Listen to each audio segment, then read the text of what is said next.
هنكمل مع بعض الترانزاكشن رقم 2 الخاص بالاكزامبل اللي احنا بنقول التأثير على المعادلة المحاسبية هتأثر ازاي بأي ترانزاكشن يحصل عليها. فهناخد النهارده الترانزاكشن رقم 2. الراجل ده عمل شركة اسمها سوفت بايت خاصة مثلا بصيانة الكمبيوترات والحاجات زي كده. فالشركة دي قال لك الراجل حط فلوس استثمار 15000. فالراجل قال لك ايه، انا عشان اشتغل هقدم خدمات دعايه واعلان او هقدم خدمات كمبيوتر او خدمات طباعه والكلام ده، فانا محتاج معدات اشتغل بيها. فقال لك ان هو عشان يفتح الشركه ديت، فقال لك انا فتحت وحطيت فيها 15000. قال لك هروح اشتري من ال 15000 دول، هيقلوا هصرف منهم، هخرج منهم فلوس وهشتري اكويبمنت، هشتري معده. فانا هشتري معده علشان اشتغل بيها. طب المعده دي هرميها ايه؟ انا قدامي حل من اتنين، يا اما ارميها اصل لو هستفيد بيها لفتره قدام اكتر من سنه او اكتر من شهر، شهرين، 3، 4 سنه، سنتين، 3. فالمعده دي طبيعي ان انا هشتغل بيها اكتر من سنه، فطالما هشتغل بيها اكتر من سنه تترمي اصل. او الحل الثاني ان انا ارميها مصروف. ما احنا قلنا ان هنا في كابيتال، وقلنا ان في حاجه اسمها ريفينيو لو احنا بقى قسمناها كده، وهنا في ريفينيو، الاثنين دول بيزودوا ريفينيو، وعندنا دروينج واكسبنس، صح كده؟ احنا قلنا كده. فممكن ارميها مصروف، ما هو الراجل ده صرف فلوس، مش خرج فلوس من جيبه؟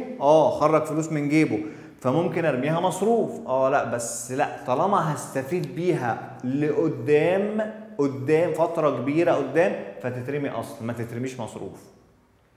يبقى المعيار هنا بيقول لك ايه؟ عشان اخد القاعده هنا لازم اشوف دي هتتسجل اصل لو هستفيد بيها لفتره قدام، وهتتسجل مصروف لو هستفيد بيها لمده اقل من شهر.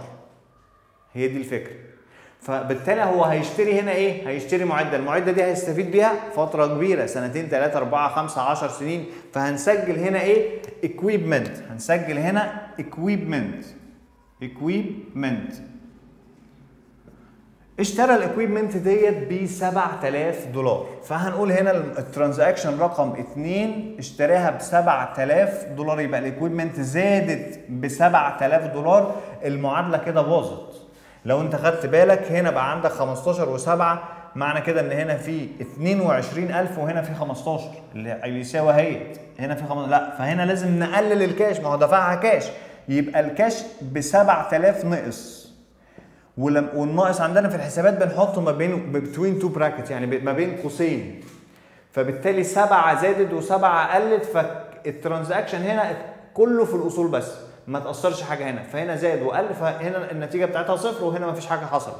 فبالتالي دي النتيجه بتاعت الترانزاكشن رقم 2، ان انا اشتريت اكويبمنت، اشتريت معده، المعده دي دفعتها كاش، فبالتالي الكاش قل فعملته بالناقص. فهنا 15 ناقص 7 بقى عندي كده 8000 كاش. الرصيد بتاع الكاش بقى 8000 بس، فبالتالي الاكويبمنت دي ب 7000. فده الترانزاكشن رقم 2. اشوفكم في الترانزاكشن اللي جاي.